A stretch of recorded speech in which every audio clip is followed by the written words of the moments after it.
Matrix. तो देखिए अब ऑर्थोगोनल मैट्रिक्स क्या होता है उसको समझने की कोशिश करिए आप, ये इंपॉर्टेंट है।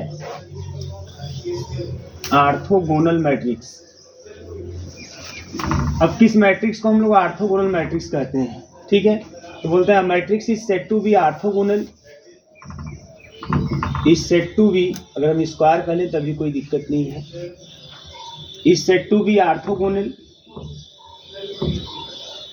कैपिटल ए भी नाम देते हैं, और square matrix capital A is said to be orthogonal,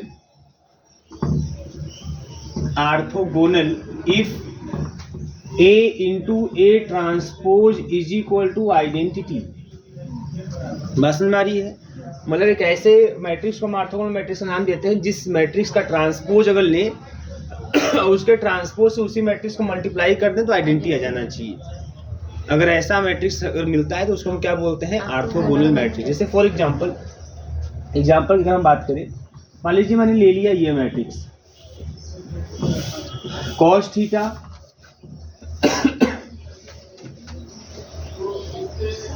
ठीक है, और साइन थीटा, क्योंकि मैं यहाँ पे कॉस थीटा साइन थीटा कर दूंगा तो एक मिनट तो अच्छी और ठीक नहीं, हमें साइन थीटा कर दिया और फिर उसके बाद यहाँ पे साइन थीटा माइनस का कॉस थीटा, और देखिए हो पाता है कि नहीं हो पाता है, ठीक है। तो अब देखो इसका ट्रांसपोज ले लेते हैं, चलो इसका ट्रांसपोज ले लेते हैं, ट्रांसपोज ले लीजिए इसका, तो ट्रांसपोज लेकर क्या आएगा, cos theta sine theta minus का कॉस। ट्रांसपोज लेना जानते हैं ना आप लोग, रो को कॉलम कर देना होता है।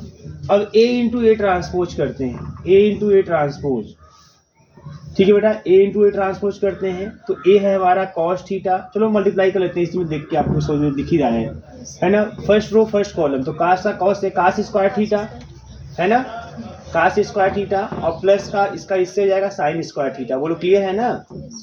फिर फर्स्ट रो का सेकेंड कॉलम से तो sine theta cos theta, clear ना बेटा, साइन थीटा कॉस थीटा, और उसके बाद माइनस का sine theta cos theta, clear है सबको।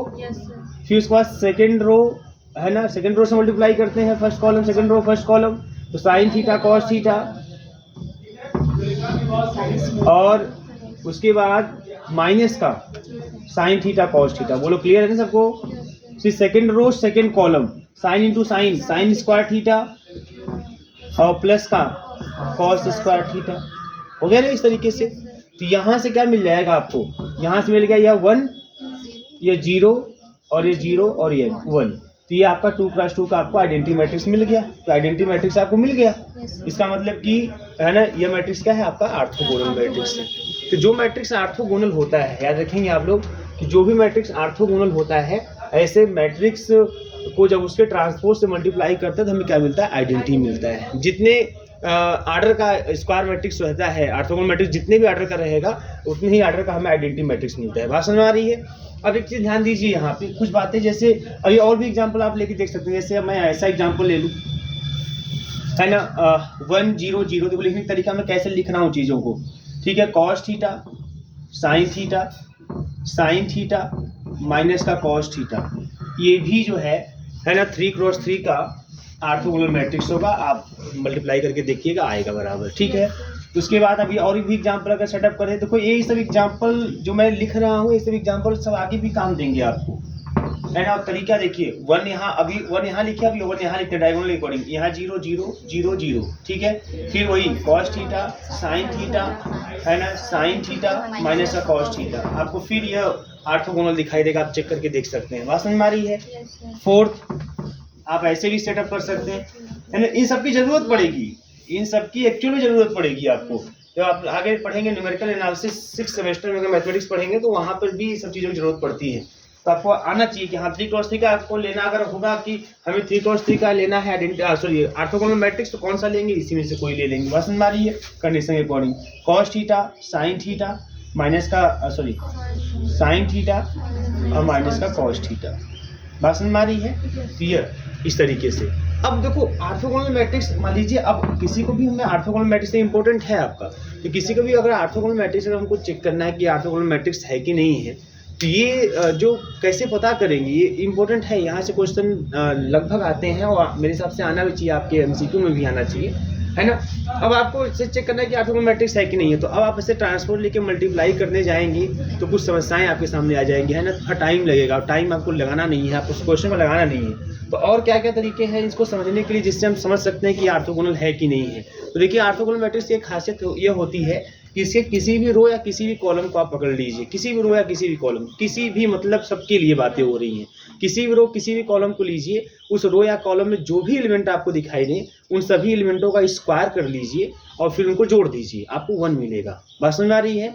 जो ऑर्थोगोनल मैट्रिक्स होते हैं उनके किसी भी रो किसी भी कॉलम को ले लीजिए आप, है ना, उस रो या कॉलम में जो भी एलिमेंट है उन एलिमेंटों का स्क्वायर करके आप ऐड कर दीजिए, आपको 1 मिलेगा। जैसे अभी यही देखो, फर्स्ट रो ले लिया cos square theta plus sine square theta, 1 मिल गया कि नहीं।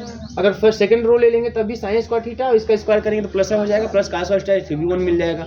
ऐसे भी ले लेंगे आप फर्स्ट कॉलम तो sine square theta plus cos square theta 1 ही मिलेगा, इसको भी जोड़ेंगे स्क्वायर करके जोड़ेंगे 1 ही मिलेगा। यहाँ भी आके देख लो, फर्स्ट कॉलम अगर ले लें तो 1 square plus 0 square plus 0 square जोड़ देंगे 1 आएगा, इसको भी अगर करोगे तो 1 आएगा, इसको भी करोगे तो 1 आएगा, ऐसे भी करोगे तो 1 आएगा, ऐसे भी करोगे तो 1 आएगा। बस मालिक नहीं आ रही है सबको, है ना। किसी भी रो किसी भी कॉलम को आप ले लीजिए, उस रो या कॉलम में जितने भी एलिमेंट आपको दिखाई देते हैं, है ना, उसको स्क्वायर कर दीजिए, उनका स्क्वायर कर दीजिए, फिर उनको ऐड कर दीजिए, यू गेट 1। बस समझ में आ रही। उसके बाद एक खासियत और होती है, उसको भी जान लीजिए। दूसरी खासियत क्या है इसकी?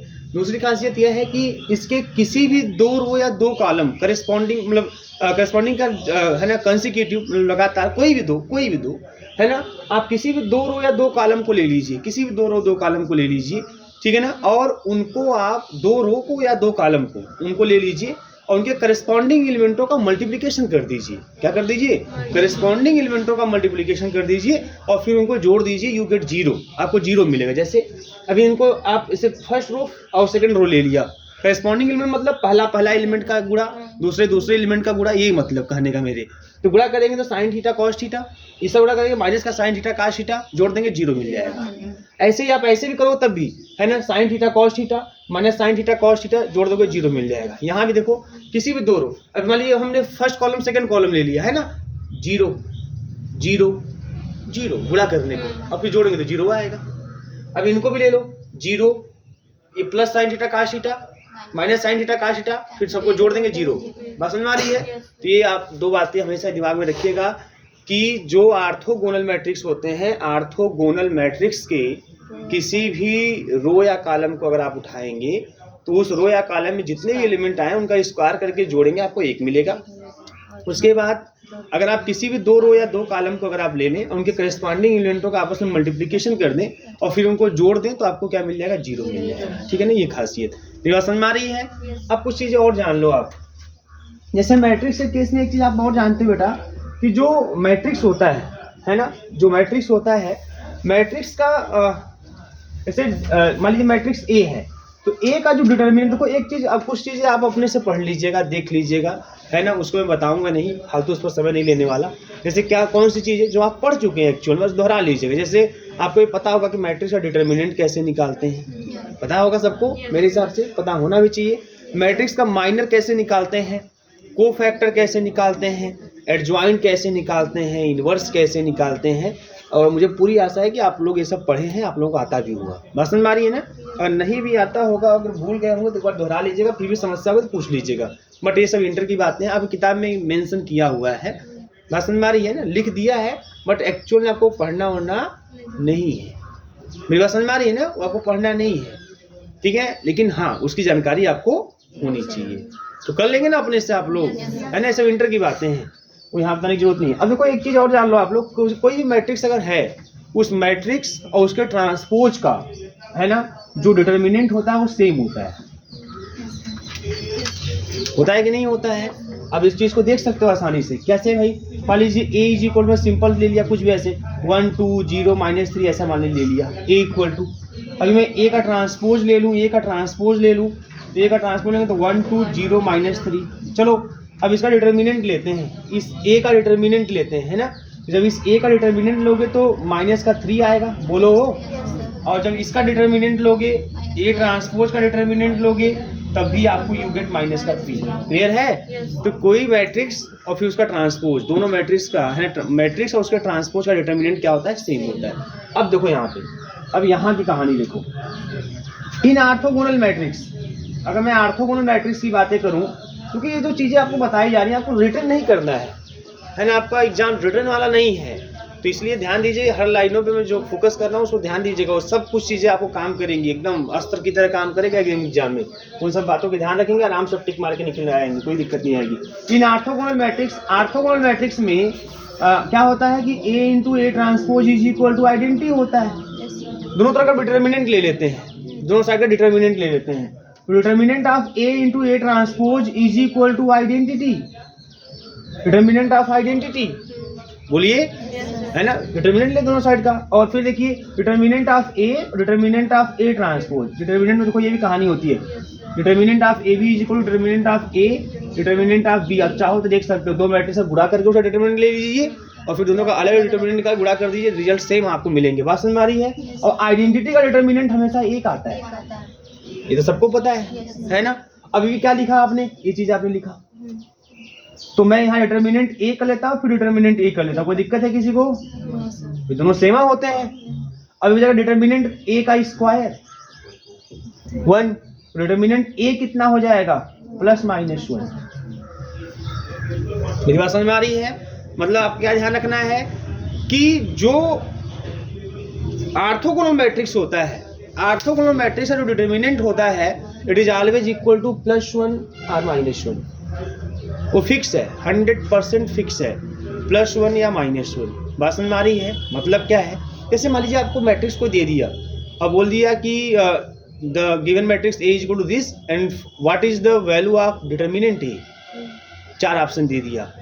तो याद रखिएगा, आपको जब भी क्वेश्चन, आपको MCQ का पेपर है, तो जब भी क्वेश्चन देगा तो क्वेश्चन में आपको जनरल मैट्रिक्स नहीं देगा, मतलब समझ रहे हैं? क्योंकि जनरल मैट्रिक्स देगा तो आप क्या करोगे, आपको सॉल्व करना पड़ेगा उसको, आप उसको एक्सपेंशन करोगे, है ना, किसी रो या कॉलम का एक्सपेंशन करके ही तो डिटर्मिनेंट निकालते हैं, डिटर्मिनेंट निकालोगे आप, जनरल नहीं देगा। बात समझ में आई ना? वो जब भी देगा स्पेशल मैट्रिक्स देगा, जैसे ऑर्थोगोनल मैट्रिक्स दे दिया तो, या जो भी मैट्रिक्स है ना, कुछ स्पेशल देगा जिसका डिटर्मिनेंट के बारे में आपको कंफर्म पता होगा कि हाँ इसका डिटर्मिनेंट यह करेगा। बात समझ में आ रही है ना? तो ऐसा कुछ दे देगा। तो आप जब भी MCQ क्वेश्चन को करने जाइएगा, आप अपने सेकंड सेमेस्टर में या किसी कंपटीशन एग्जाम में ऐसा कोई क्वेश्चन देता है जिसमें मैट्रिक्स दे, उसका डिटर्मिनेंट पूछे, तो पहले उस मैट्रिक्स पे फोकस किया कीजिए। देखा कि जो मैट्रिक्स कंफर्म कोई ना कोई स्पेशल मैट्रिक्स होगा। वास्तव में जनरल मैट्रिक्स नहीं देगा, क्योंकि वहाँ कैलकुलेशन नहीं कराएगा आपसे, क्योंकि 75 क्वेश्चन है, 120 मिनट में करना है, तो कहाँ से कर पाओगे? तो सवाल लगाना नहीं है, ऐसे ही टिक करना है, तो उसके लिए आपको उस मैट्रिक्स पे फोकस करना होगा। तो कंफर्म कोई ना कोई स्पेशल मैट्रिक्स होगा जिसका डिटर्मिनेंट फिक्स होता होगा कि यही आईबे करेगा। वास्तव में से ऑर्थोगोनल मैट्रिक्स इसका डिटर्मिनेंट फिक्स है, या तो +1 आएगा या तो -1 आएगा। अभी आपने देखा ना, अभी देखो एक बार किसी का निकाल के भी देख लो, है ना, तो इसका निकाल लो, इसको निकाल लो, क्या मिल जाएगा यहाँ से बताइए? इसका निकालो डिटर्मिनेंट, तो माइनस का cos स्क्वायर थीटा आ गया ना, फिर माइनस का sin स्क्वायर थीटा, कॉमन कर लोगे, माइनस का 1 आ गया कि नहीं आ गया? है ना। ऐसे आप इसका ही प्रसार करके देख लो, है ना। अब फर्स्ट होगा तो यही खाली मिलेगा, इसी के करस्पॉन्डिंग, है ना। तो cos माइनस का cos स्क्वायर थीटा, है ना, माइनस का sin स्क्वायर थीटा, क्या मिल गया? माइनस का 1 ही मिल रहा है। बड़ी बात समझ में आ रही है ना? तो आपको यही मिल रहा है। तो जब भी मिलेगा -1 मिलेगा, या तो क्या मिलेगा? +1, इसके अलावा कुछ नहीं मिलने वाला। तो आराम से आप देखेंगे, टिक मार देंगे, आपको सॉल्व करने की कोई जरूरत नहीं। बात समझ में आ रही है? एक कहानी इसकी और जान लीजिए, बड़ा स्पेशल है, यहाँ से क्वेश्चन 100% आपको MCQ में दिखाई देगा, जान लीजिएगा मेरी बात। अब देखो यहाँ पे, अभी मैं यहाँ से अगर चलूँ तो एक चीज आपको और दिखाई देगा, क्या? बहुत simple, A is orthogonal, if A is orthogonal, if A is orthogonal, तो अगर A ऑर्थोगोनल है तो A into A transpose is equal to identity, आप जान गए, है ना। अगर इस A को मैं उधर भेज दूं, इस A को उधर भेज दूं, तो जाएगा A transpose is equal to A inverse, A transpose is equal to A inverse, या मैं ये भी लिख सकता हूं कि A inverse is equal to A transpose. बोलो। तो जो ऑर्थोगोनल मैट्रिक्स होता है ना, उसका इनवर्स उसका ट्रांसपोज होता है। मतलब अभी नहीं कि A मैट्रिक्स दे दिया, अब बोला यही मैट्रिक्स दे दिया, देखो ध्यान से, यही मैट्रिक्स दे दिया, बोला कि इसका इनवर्स निकालो, लगे पगला के निकालने, डिटर्मिनेंट निकालने लगे, फिर बोले नॉट इक्वल 0 तो इसका इन्वर्स पॉसिबल है, फिर माइनर को फैक्टर निकालने लगे, फिर एडजॉइंट निकाले, फिर इन्वर्स जाओगे, हो गया तब कल्याण।